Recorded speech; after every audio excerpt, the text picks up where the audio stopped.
আসসালামু আলাইকুম। তাই যে আজকে দেখেন এখানে একটা কুমড়া নিচ্ছি, আমি কুমড়া দিয়ে আজকে চাপা দিয়ে রান্না করব। তাই যে দেখেন কুমড়াটা কাটতে নিতেছি, ওর ফের খালটা আমি ফেলাই দিব, বিচিটাও ফেলাই দিব।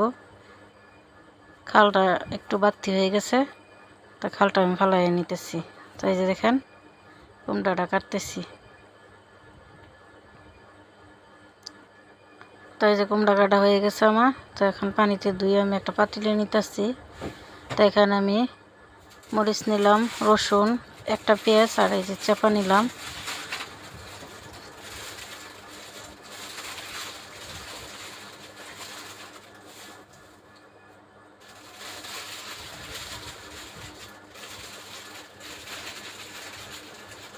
এখানে আমি একটু মরিচ লবণ দিয়ে দিলাম, একটু হলুদের গুঁড়া দিয়ে দিলাম, দিয়ে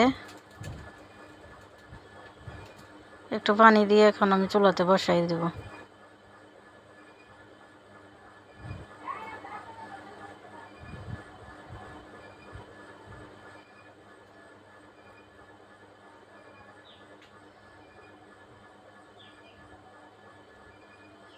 তো এই যে দেখেন কুমড়াটা পানিতে বলক এসে গেছে। এখন আমি এই যে মরিচ, পেঁয়াজ, রসুন চাপাটা আমি বেটে নিচ্ছি। তো এখন আমি মরিচটা দিয়ে দিব আগে।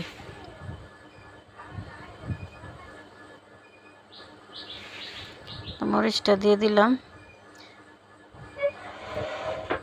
এখানে আমি কোনো রকমের কোনো লাল মরিচ ব্যবহার করি নাই, তারপরও কুমড়াটা লাল হয়ে গেছে। তো এখানে যে পেঁয়াজ, রসুন আর চাপাটা দিয়ে দিলাম।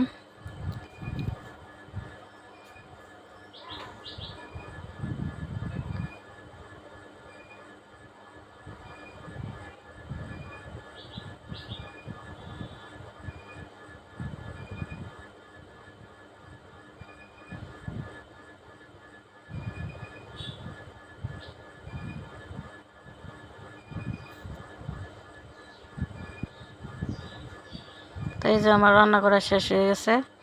দেখেন যারা যারা আমার ভিডিওটা দেখতেছেন, তো লাইক, কমেন্ট, শেয়ার ও সাবস্ক্রাইব করবেন, বেশি বেশি করে লাইক দিবেন যাতে দেশের সবার কাছে পৌঁছাইতে পারে। ভিডিওতে যদি ভুল হয় তো আমাকে ক্ষমা করবেন। আল্লাহ হাফেজ।